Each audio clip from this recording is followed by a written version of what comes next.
So we are really close to the midterm, and this will be the last lecture right before the midterm. Last time I left off looking at what historians have labeled the conquered generation, right, from 1848 to about 1900.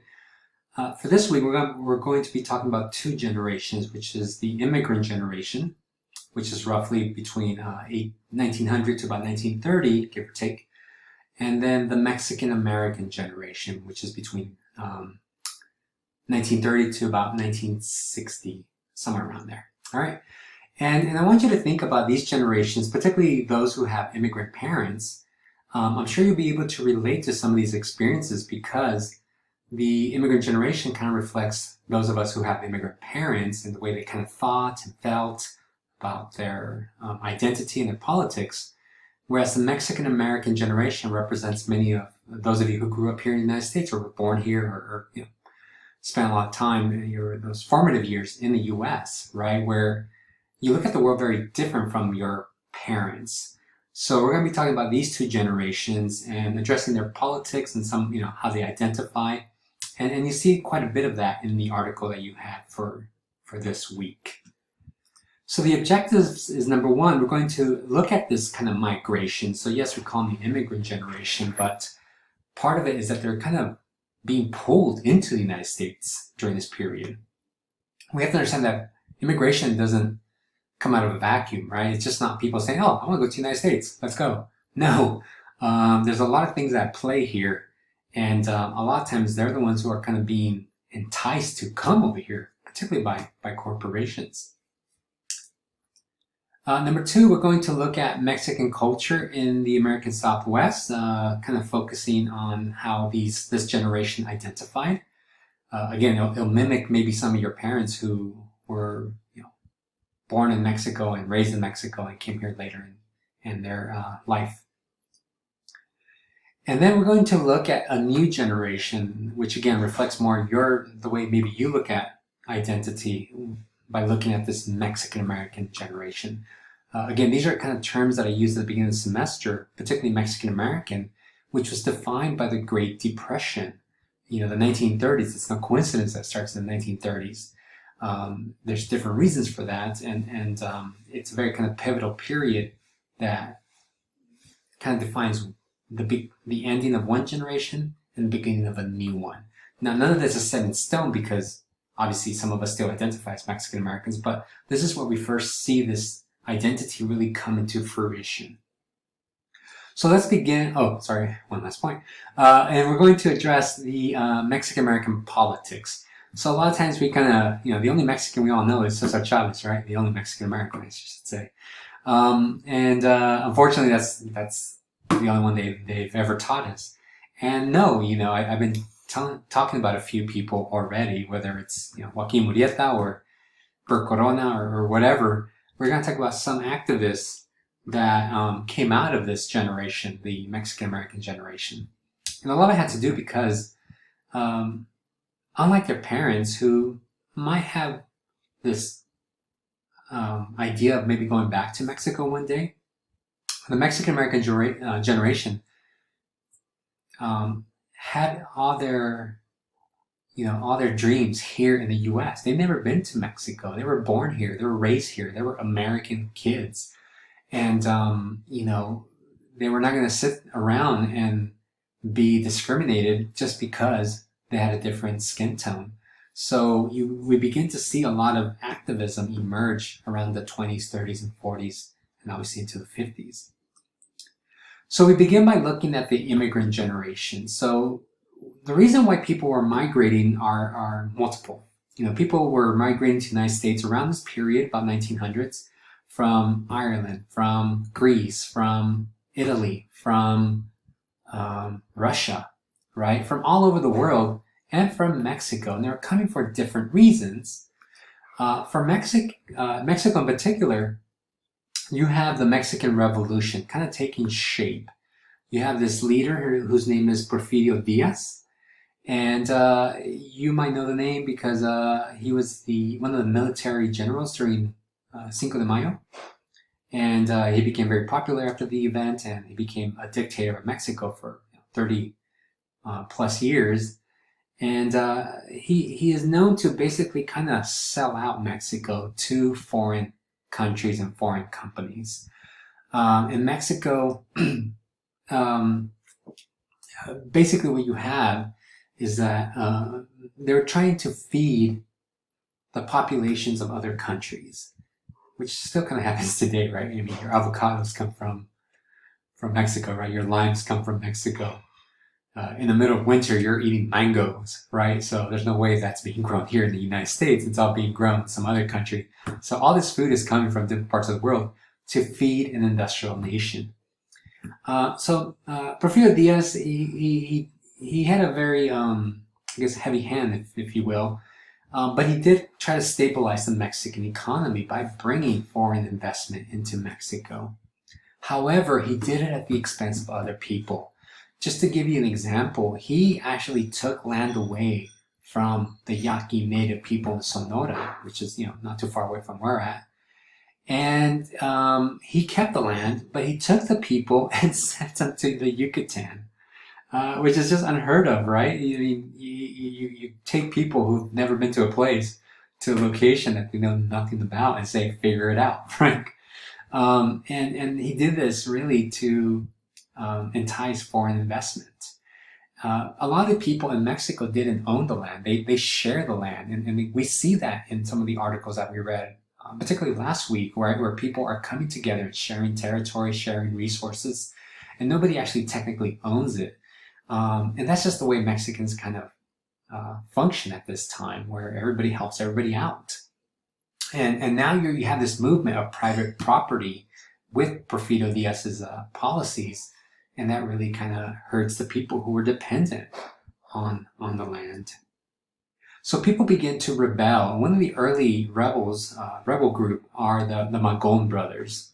Here's a newspaper that they wrote called Regeneración. And these people were anarchists. So anarchism is a political philosophy that basically argues that all political and religious institutions are corrupt, and they argue that in order to be free, you must free yourself from these institutions. I know today anarchism has a negative name, but basically they're just arguing for freedom. This movement kind of starts the Mexican Revolution. And there's a kind of great story of one of their members being in Los Angeles. She was a woman, kind of like a Mata Hari type of character, and she was supposed to go and try to kill some Mexican politicians in LA, and it actually got caught before it happened. But it's all this kind of cloak and dagger type of kind of movement. And it is quite exciting.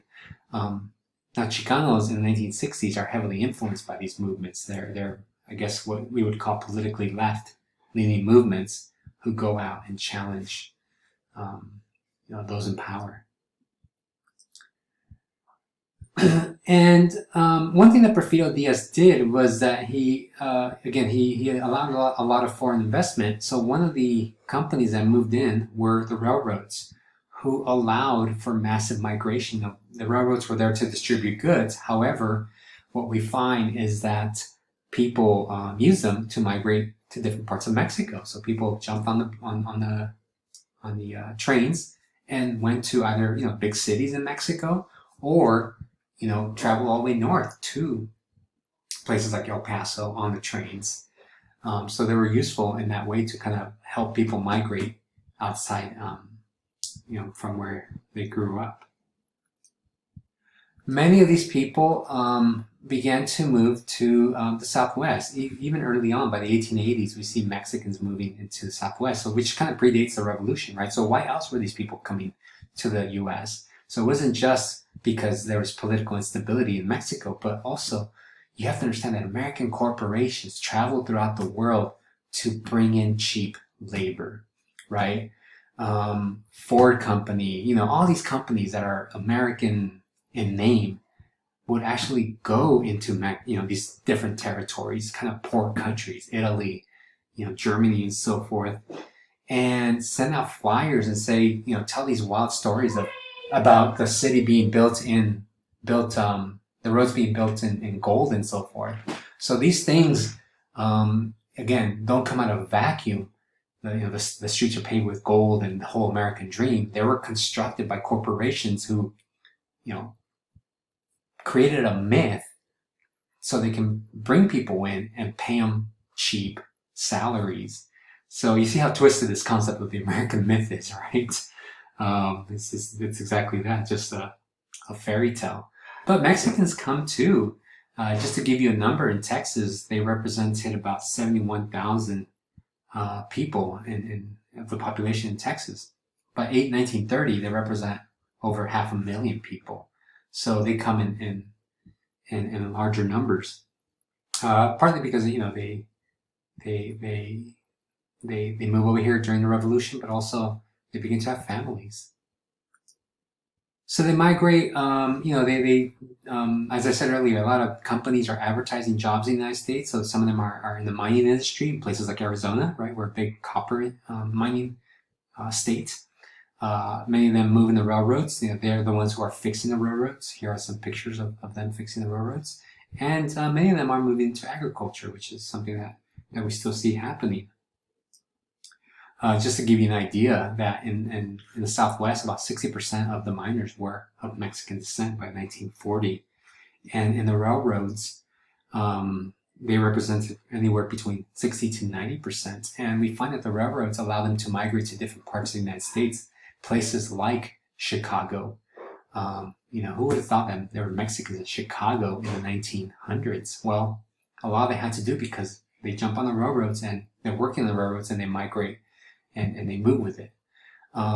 There's a book called Barrio Norteños that talks about Mexicans in St. Paul, Minnesota, that date back to this period. So if you want some good Mexican food, there's actually good restaurants over there that go back to this particular era.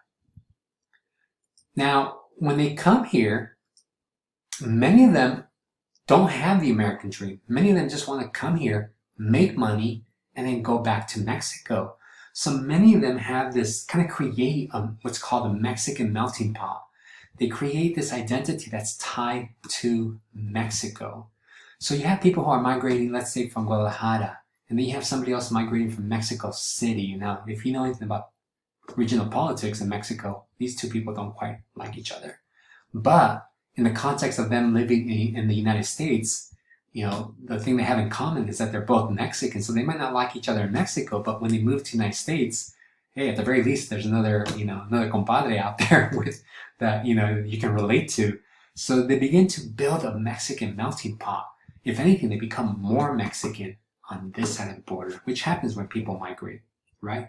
This is like, you go to New York at the same time, you have things like Little Italy, and people from Naples and Sicily are have their neighborhoods, and they're all blending into together to create this kind of Italian identity in New York.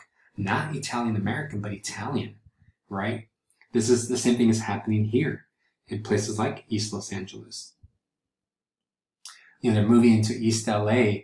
They live in downtown by Placito Rivera, where a lot of minorities tend to live. African Americans live by Placito Rivera.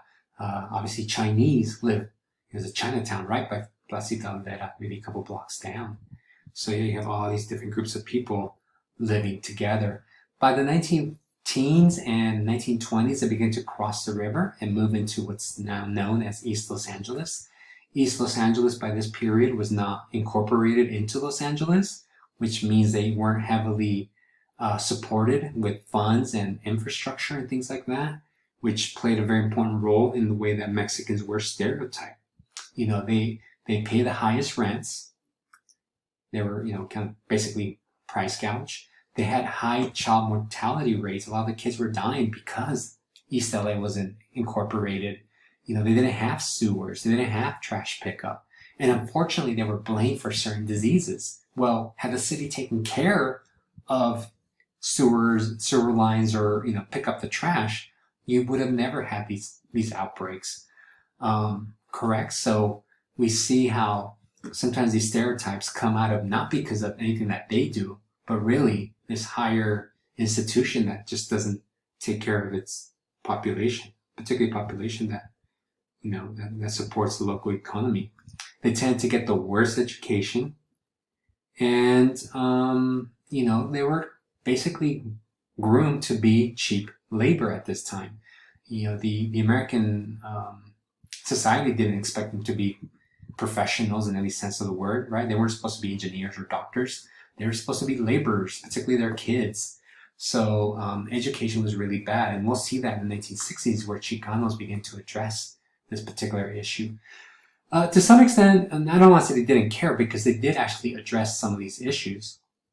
But for many Mexicanos, they had what was called the Mexican dream. Like I stated up here, right? They saw themselves as Mexicanos. They celebrated Cinco de Mayo and Day of the Dead. And basically what they tried to do is bring Mexico to East LA. But many of them hope to go back. So I'm just kind of curious, and maybe I'll ask this later, I'm not sure, but I wonder if some of your parents have that ideal, maybe one day going back to Mexico, that maybe they don't have that dream anymore, but at one time they had that hope that they're just here, they'll make some money, they'll send it back to Mexico, buy some land, make a house, whatever, and then go back. They never saw the United States as their home. What ends up happening is that, and that's why I show you these pictures, right? They find partners. This is in East LA, East Los Angeles. They find the wife. He might be from Guadalajara, but she's from Oaxaca. So it's kind of hard to just pick up and go back to one of the places because, their families are in two different states in Mexico. So they begin to create a family here. Then they have kids. And it becomes harder and harder for them to leave. And maybe that's what happened to some of your parents, where they had the Mexican dream and then you ruined it, right? I'm just joking. But, they had kids and, they just decided to stay. And that dream is still there, but it's kind of just lingering there. It's kind of fading away. And now they're here, but they still kind of feel as Mexican citizens. They still root for the Mexican soccer team.